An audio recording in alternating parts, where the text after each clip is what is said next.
오늘 하나님께서 우리들에게 주신 말씀은 마태복음 10장 24절에서 33절까지의 말씀입니다. 마태복음 10장 24절에서 33절까지의 말씀입니다. 마태복음 10장 24절에서 33절 우리 다 같이 합독하도록 하겠습니다. 시작. 제자가 그 선생보다 또는 종이 그 상전보다 높지 못하나니 제자가 그 선생 같고 종이 그 상전 같으면 조카도다. 집 주인을 바알세불이라 하였거든 하물며 그 집 사람들이랴. 그런즉 그들을 두려워하지 말라. 감추인 것이 드러나지 않을 것이 없고 숨은 것이 알려지지 않을 것이 없느니라. 내가 너희에게 어두운 데서 이르는 것을 광명한 데서 말하며 너희가 귓속말로 듣는 것을 집 위에서 전파하라. 몸은 죽여도 영혼은 능히 죽이지 못하는 자들을 두려워하지 말고 오직 몸과 영혼을 능히 지옥에 멸하실 수 있는 이를 두려워하라. 참새 2마리가 한 아사리온에 팔리지 않느냐? 그러나 너희 아버지께서 허락하지 아니하시면 그 하나도 땅에 떨어지지 아니하리라. 너희에게는 머리털까지 다 세신 바 되었나니 두려워하지 말라. 너희는 많은 참새보다 귀하니라. 누구든지 사람 앞에서 나를 시인하면 나도 하늘에 계신 내 아버지 앞에서 그를 시인할 것이요 누구든지 사람 앞에서 나를 부인하면 나도 하늘에 계신 내 아버지 앞에서 그를 부인하리라. 아멘. 우리 하나님께서 말씀하실 때에 핍박에 대한 문제를 다루고 계십니다. 복음 전도와 핍박에 대한 문제를 다루고 계십니다. 이 다루고 있는 이 문제 앞에 우리가 연약한 존재, 작은 존재, 핍박을 받을 존재라고 주님께서 말씀하시잖아요. 근데 그 가운데서 예수님께서 그래도 말씀하시는 그 한계는 우리가 주인보다 더한 고통은 받지 않을 거라고 말씀하시는 것이죠. 여러분, 우리 24장 24절부터 26절까지의 말씀 가운데서 제자가 그 선생보다 종이 그 상전보다 높지 못하니까 당연히 스승도 상전도 고난과 고통을 받았고 핍박을 받았고 오해를 받았으니까 우리도 고난과 고통과 오해 가운데 들어갈 거라고 말씀하시는 거예요. 근데 예수님이 그 우리의 선생님이고 상전이신 예수님이 뭐라고 그렇게 평가를 받으십니까? 바알세불이라고, 귀신의 왕이라고 그렇게 오해를 받았으니 너희들도 당연히 오해를 받게 될 것이고 잘못된 평가를 받게 될 것이라고 말씀하시는 것이죠. 여러분, 왜 잘못된 평가를 받을 수밖에 없습니까? 예수님이 들어가는 그 땅은 이미 귀신들이 장악하고 있는 땅이에요. 사단의 권세가 있는 땅이고 견고한 진, 하나님 아닌 것들, 인간의 세상, 하나님이 들어가지 않은 곳은 어떤 마음들이 자리 잡고 있습니까? 하나님보다 더 높아지려는 마음, 교만의 마음들이 자리 잡고 있으니까 그 견고한 진이 쉽게 깨어지지 않습니다. 사도 바울이 들어간 모든 선교지들마다 아주 그냥 쉽게 복음이 전해진 법이 없어요. 거세게 그 바울을 향해서 복음의 메시지를 갖고 있는 바울을 향해서 돌을 들고 던지고 찍고 그리고 고소하는 일들이 많이 일어납니다. 그래서 바울이 어느 날은 돌에 맞았는데 심하게 맞아서 사람들이 돌 던진 사람들조차도 죽었다고 생각하는 그래서 돌아가는 일이 일어났는데 그 가운데서 다시 회복되는 일이 일어나지 않습니까?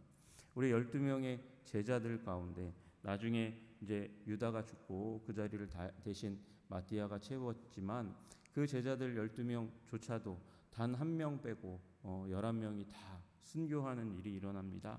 가면 반대의 일들이 일어나는 것이죠. 폭력이 일어나고 오해가 일어나는 것이죠. 그러나 우리가 예수님이 오해를 당하셨으니까 우리도 당연히 오해를 당하는데 예수님보다 더한 고통은 우리 받지 않을 거라는 그런 메시지가 이 안에 담겨 있는 거죠. 주인이 상전이 가장 높으니까 그분이 가장 험악한 고통을 당하는 것입니다. 우리는 그를 따라가는 제자들로서 당연히 세상의 오해와 아픔 가운데 있는 거죠. 그런데 그 가운데 우리가 받을 마음의 그 상태를 주님께서 알고 계셔요. 두려움 가운데 우리가 휩싸이잖아요. 그런데 26절에 말씀하십니다. 그런즉 그들을 두려워하지 말라. 오해하고 반대하는 사람들을 두려워하지 말라. 이렇게 말씀하십니다. 우리 교단의 원로 가운데 한 분이었던 목사님이 그런 얘기를 하신 적이 있습니다. 오해를 받았대요. 오해를 받고 그리고 굉장히 힘든 시간을 보냈답니다. 신방을 갔는데 신방을 갔다 온 날 이 성도님이 하는 얘기가 그날부터 이제 얘기가 막 퍼져나가는데 목사님이 돈을 훔쳐갔다는 거예요. 장롱 위에 넣어두었던 돈이 없어졌다는 거죠. 그래서 그날 집에 왔다 간 사람은 아무도 없고, 깜짝이야. 예, 그 목사님밖에 없는데 갑자기 이 돈이 없어진 그 일이 분명한 일이고 그 일을 그날 온 사람 목사님밖에 없으니까 목사님이 훔쳐간 거라고 그렇게 아름아름 소문이 교회 가운데 나고 있는 거예요. 목사님 그걸 들었죠. 목사님이 훔쳐가지 않았는데 그 애매한 고난과 고통을 당하는데 안 가져갔다고 얘기하는데 그 일은 계속해서 일어나요. 그래서 그 성도님을 찾아가서 따질까 싸울까 그 생각을 굉장히 많이 했다. 자기는 아니다라는 말밖에는 할 수가 없더라는 거죠. 그 오해가 언제 풀렸냐? 그 집이 이사가는 날 풀렸어요. 장롱 뒤로 넘어간 100만 원이 나온 거예요. 이 집사님이 어떻게 했을까요? 몸둘 바를 알지 못하는 거죠. 목사님에 대한 오해와 문제는 이미 다 일어났고 자기는 그 말을 다시 주워 담을 수가 없는 거죠. 여러분, 그래서 그 오해로 말미암아 목사님에게 사죄하고 눈물 흘리고 잘못했다고 교회 앞에서 이렇게 공개적으로 사과하는 일이 일어났습니다.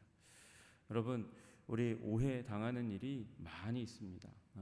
본의 아니게 내가 말했던 그 의도, 문장은 맞지만 그 문장과는 전혀 다른 의도와 목적을 가지고 말을 했는데도 불구하고 그것을 가지고 공격을 당하는 일들이 일어나는 거죠.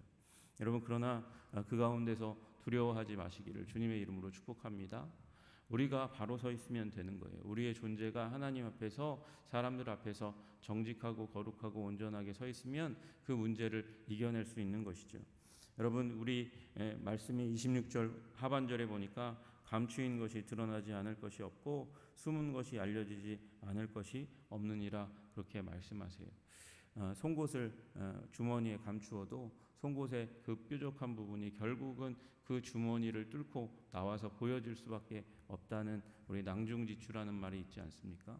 우리가 가지고 있는 그 진심, 하나님을 향한 열정, 하나님을 향한 소망들, 그 오센틱한 것, 그 거룩하고 그리고 온전한 것들은 결국은 그 사람들에게 드러나고 나타날 것이고 진실을 알게 될 것이라는 것이죠.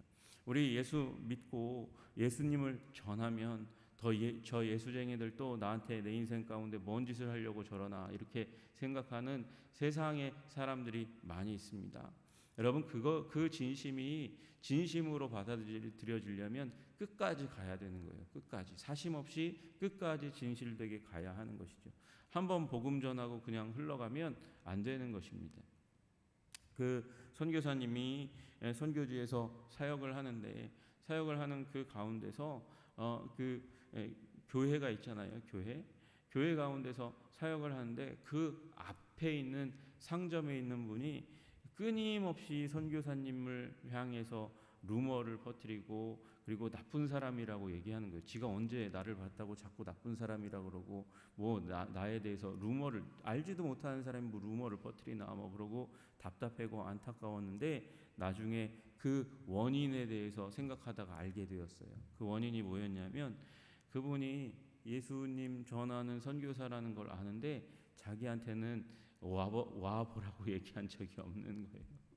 예수 믿으라고 얘기한 적이 없는 거예요. 그러니까 그분이 선교사님이라면 당연히 예수 믿게 하려고 이 땅 가운데 온 사람인데 나한테는 얘기 안 하네. 그러니까 나한테는 미운 사람이야. 나한테는 미운 사람.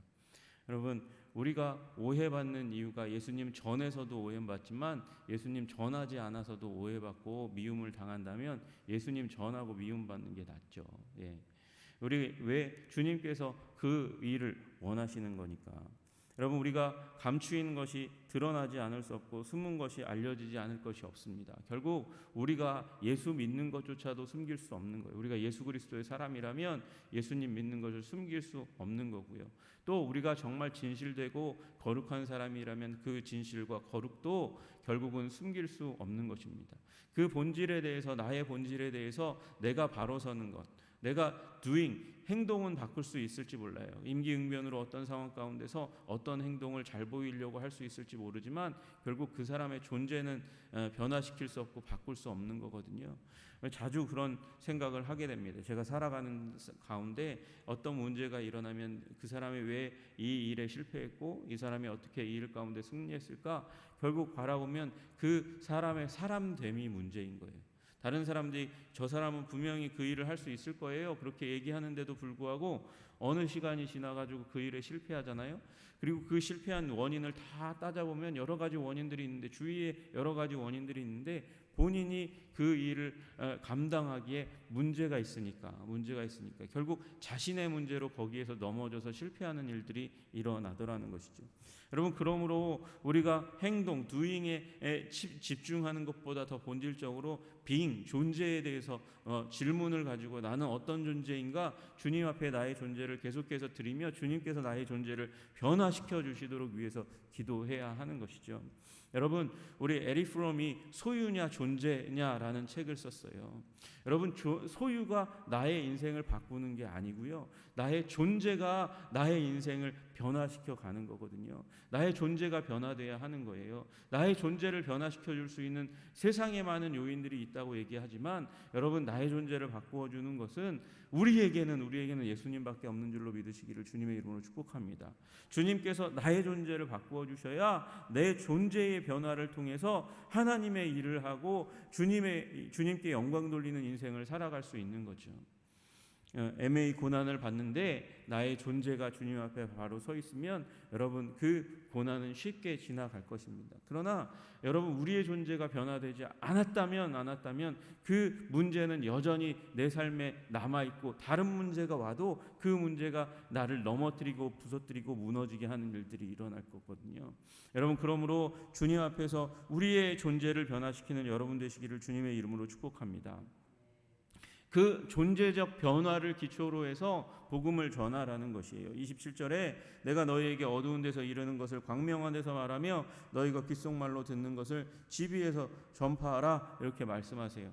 아니 주님, 뭐 갑자기 또 이렇게 이상한 말씀을 하세요. 주님은 감추어진 곳에서 은밀하게 숨어 있으면서 말씀을 하셔놓고 우리 보고는 이 어두운 데가 아니라 광명한 데서, 사람들 많은 곳에서, 밝은 곳에서, 귓속말로가 아니라 집 위에서 전파하라고 예수님은 숨은 곳에서 이렇게 은밀하게 말씀하셨으면서 왜 우리는 드러난 곳에서 말씀하라고 하시나? 여러분, 존재의 변화를 겪고 나서 여러분, 전파하는 우리의 삶을 숨길 수 없으니까, 그리스도인됨을 숨길 수 없으니까 그렇게 전하라는 말씀이 첫 번째 말씀이지만, 또 하나는 여기에는 때의 문제가 있는 거거든요. 예수님이 왜 은밀한 가운데 말씀하셨을까? 감추어진 곳에서 말씀하셨을까? 그 이유는 예수님은요, 이 말씀을 제자들을 향한 사역을 이 땅 가운데서 하실 그 사역들을 다 완수하지 않은 채 십자가에 달리시면 안 돼요. 제자들을 향해서 하실 사역이 있단 말이죠. 세상 가운데 베푸실 사역이 있다는 것이죠. 하나님으로 드러내고 나타내고 인정받기 위해서 하셔야 될 사역이 있으니까 드러내지 않고, 그리고 감추어진 곳에서 기적을 베푸시고서도 사람들에게 아무 말도 하지 마라고 말씀하셨어요. 왜요? 예수님께는 자신의 사역 스케줄이 있어요.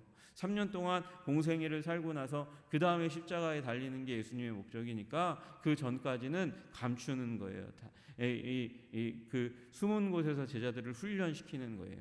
여러분, 그런데 우리는 복음을 받은 사람이잖아요. 예수님이 죽으셨고 부활하셨고 그리고 하늘로 올라가셨어요. 하늘로 올라가셨기 때문에 그래서 우리는 밝은 곳에서 광명한 곳에서 지붕 위에서 담대하게 복음을 전하라고 말씀하시는 거예요. 여러분, 드러내고 예수님을 나타내는 여러분 되시기를 주님의 이름으로 축복합니다.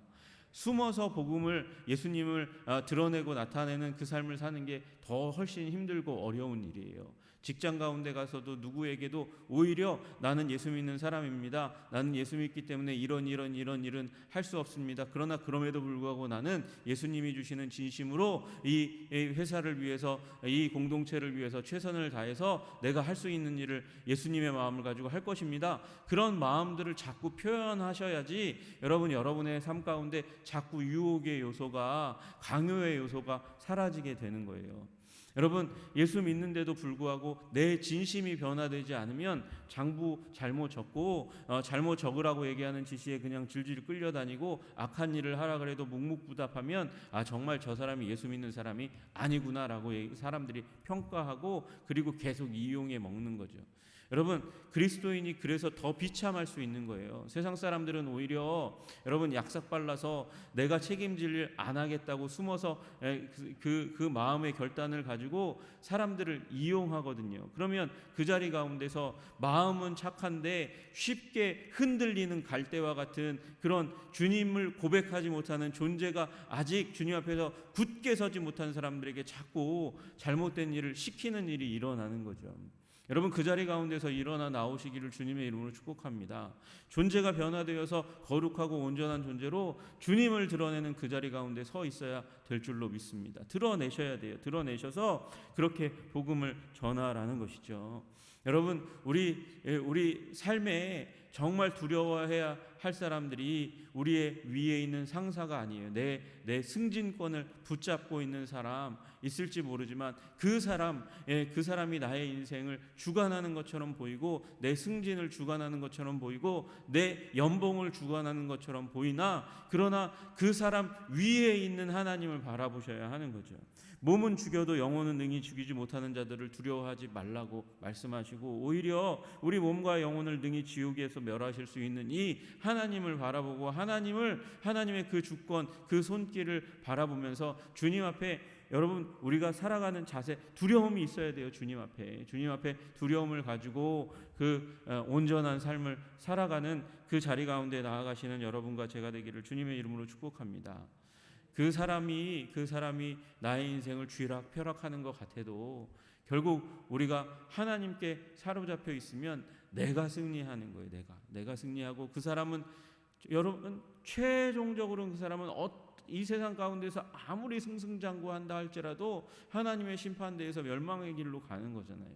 물론 그런 사람이 있어요. 예수 믿는다고 얘기하면서도 악한 일을 저지르는 사람이 있어요. 주님, 그런 사람은 주님 앞에서 거짓된 신자잖아요. 거짓된 신자의 말 가운데 속아서 여러분 우리의 존재마저 주님 앞에서 거룩하게 세워야 될 존재마저 바로 세우지 못하는 일 가운데 들어가지 않기를 주님의 이름으로 축복합니다. 견디셔야 돼요. 믿음을 지키셔야 돼요. 우리의 존재를 지켜야 돼요. 두려워하지 말고 하나님을 두려워해야 하는 것이죠. 그러면서 주님께서 다시 한번 우리의 존재가 어떤 존재인지를 다시 한번 말씀하십니다. 참새 2마리가 있는데 참새 2마리가 한 아사리온에 동전에 팔리는 그런 하찮은 존재라 할지라도 하나님께서 허락하시지 않으면 땅에 떨어지지 않는다. 그 생명을 하나님께서 지키시고 보호하신다고 말씀하시는 거예요. 하나님이 지키시고 보호하시고 허락해야 땅에 떨어지는데 하물며 참새 한 마리보다도 더 귀중한 너의 인생을 내가 함부로 하겠느냐 말씀하시는 것이죠. 내가 너희 머리털까지 다 샌다. 너의 고민이 뭔지도 안다. 여러분, 우리 머리털이 새는 일이 가끔씩 깜짝깜짝 놀라는 사람들이 있어요. 제가 지나가다 아니 흰머리가 그렇게 많았어요? 그렇게 얘기하는 사람들이 있더라고요. 아니 교회가 힘든가 봐 그렇게 얘기하는 분이 있어요. 오래간만에 만나면 아니 옛날부터 그랬어요. 제가 그렇게 얘기하거든요. 옛날에도 흰머리가 좀 있었어요. 그런데 교회에 와서 그런 거라고 사람들이 오해하는 일이 있거든요. 아니에요, 아니에요. 여러분 근데 머리털이 왜 셉니까? 고민이 많고 고생 많이 하면 머리털이 샌다고 사람들이 생각하는 거예요. 여러분 이 말은 그냥 머리털이 샌다는 것이 아니고 주님께서 우리의 생각까지 다 아시고 우리의 고민까지 다 아시고 그 아픔도 다 아시고 그 눈물도 다 아신다고 말씀하시는 것이죠. 여러분 주님께서 우리의 고민을 다 아시고 우리의 존재를 지키시고 보호하시는 그런 하나님이세요. 세심하게 우리를 돌보시는 하나님이세요. 여러분 이게 저는 무던한 편이거든요. 알고도 모른 척하고 지나가는 일이 많아요. 알고도 모른 척하고 제가 그거 일일이 반응하면 어떡할까 뭐 이런 생각을 가지고 있는 그런 부분이 있고 또 이렇게 막 일이 일어나고 있는데 저는 이제 그 부분을 보면서 어떻게 해야 되지 이렇게 하다가 시간을 딱 넘기는 그래도 마음은 어느 정도 알고 있거든요. 근데 잘 안 보이는데 우리 자녀들의 문제가 보이고 우리 교회 오기 전에 우리 자녀들의 문제가 보이고 교회의 문제가 보이고 사람들의 문제가 보여요. 안 보이지가 않아요. 여러분 저도 보는데 하나님 못 보실까요? 아이들이 저렇게 행동하는 이유가 뭘까? 와이프한테 물어보면 와이프는 더 잘 알아요. 여러분 주님께서 아셔요. 주님께서 그 문제를 아시고 그 문제에 대해서 주님께서 솔루션을 가지고 계세요. 주님께서 여러분을 사랑하세요. 그래서 여러분의 고민과 아픔이 있을지라도 그리스도의 증인의 존재, 그리스도 앞에서 거룩한 제자의 존재, 보냄받은 존재를 지켜가시기를 힘쓰시는 여러분 되시면 하나님께서 여러분을 사랑하시고 복 주시는 것을 분명히 드러내시고 나타내시고 그 사랑, 여러분 우리의 진실도 숨길 수 없을 뿐만 아니라 하나님께서 또한 우리를 향한 그 사랑도 숨기실 수 없을 거예요. 그 사랑으로 우리를 온전히 세우게 될 줄로 믿습니다. 그러니 두려워하지 마십시오. 다만 사람 앞에서 우리의 존재를 통해서 우리의 입술을 통해서 복음을 전하는 여러분과 제가 되기를 주님의 이름으로 축복합니다. 여러분 저는 이 말씀 앞에서 그렇게 여러분에게 말씀드리고 싶어요. 복음 전도는 무엇으로부터 시작하는가? 입술이 아니고 우리의 삶으로부터 존재로부터 시작하는 거예요. 아시시의 프란시스가 그렇게 말했습니다. 우리는 기회를 얻을 때마다 복음을 전해야 합니다. 우리는 기회가 있을 때마다 항상 복음을 전해야 합니다. 그리고 필요할 때 말해야 합니다. 항상 복음을 전해야 되는데 필요할 때 말하라는 거예요. 여러분 이게 무슨 의미예요? 우리의 존재가 먼저 복음 전도지가 돼야 된다는 거예요. 우리 존재 자체가 우리 존재가 거짓되고 나대기 좋아하고 사람을 향하여 짓밟고 무시하고 비하하는 그런 언행을 하고 있는데 그 가운데서 예수 믿으라고 얘기하면 예수 안 믿죠. 저기 예수 믿는 자라고 저기 예수쟁이라고 교회 다닌다고 집사라고 장로라고 목사라고 웃기고 있네. 그렇게 얘기하는 거죠. 여러분 우리 존재가 신실한 하나님의 사람으로 주님 앞에 서기를 주님의 이름으로 축복합니다. 그리고 말하는 거예요. 그리고 시인하는 거예요. 나는 예수의 사람이라고 시인하는 거예요. 그러면 우리가 주님 앞에서 세상 앞에서 세상의 권세자들 앞에서 그리고 연약한 자들 앞에서 시인하면 주님께서 그 천국에서 우리도 또한 우리의 그리스도인됨, 제자됨, 우리의 사도의 삶을 살아가는 보냄받은 자의 삶을 살아가는 우리의 인생을 주님께서 아버지 앞에서 증언하실 거라고 시인하실 거라고 부인하지 않겠다고 그렇게 말씀하십니다. 여러분 우리의 존재가 주님 앞에 거룩하게 세워지기를 소원합니다. 이 땅 가운데 오신 예수님의 모습, 우리 제가 지난주에 주일날에 포기와 동일화라는 말씀을 드렸어요. 예수님이 이 땅 가운데 오시기 위해서 천국의 보좌를 버리고 이 땅 가운데 오셨습니다. 여러분 우리는 이 땅 가운데 이익을 취하는 존재가 아니고 주님께서 주시는 그 은혜로 말미암아 부어주신 그 삶 가운데 일부를 하나님을 위하여 이웃을 위하여 나누는 삶을 살라고 부름받은 자들이에요. 그래서 여러분 포기하시는 그리스도를 따라서 포기하는 삶 사시기를 주님의 이름으로 축복합니다. 우리의 정체성, 거룩성은 잃지 않되 세상 가운데 깊숙이 들어가서 그곳 가운데 낭망하고 쓰러지고 좌절하고 힘들어하는 이들에게 우리가 주님의 음성, 내가 너를 사랑한다 라고 말씀하시는 그 음성을 전해주시고, 그리고 주님께서 너를 일으키시고 계시다, 소망을 주신다 라는 그 복음의 말씀을 여러분 전하는 여러분 되시기를 주님의 이름으로 축복합니다. 기도하겠습니다. 하나님, 우리에게 오해가 있습니다. 두려움이 있습니다. 오해가 있기 때문에 두려움이 있고 핍박이 있기 때문에 두려움이 있습니다. 그러나 주님께서 우리의 존재를 거룩하게 하시고 온전하게 하시고 복음 전할 만한 아름다운 존재로 우리를 빚어주시고 또 두려움 사라지게 하여 주셔서 담대하게 복음 전하며 나아갈 수 있는 자들이 되게 하여 주시옵소서. 주님께서 우리의 삶을 지키시고 보호하시고 주장하시고 하나님 거룩하게 하시는 줄로 믿습니다. 그 믿음 가지고 오늘의 삶을 거룩하게 기쁨으로 살아갈 수 있는 자들이 되게 하여 주시옵소서. 주님의 놀라우신 사랑 가운데 오늘도 크리스마스 전날 이브도 하나님 기쁨으로 권능으로 주님의 은혜 가운데 깊이 잠김으로 말미암아 또한 우리의 존재가 변화되게 하시는 그 은총의 손길을 경험하게 하여 주시옵소서. 주님 우리를 도와주실 줄로 믿고 우리 주 예수 그리스도 이름 받들어 기도드리옵나이다. 아멘.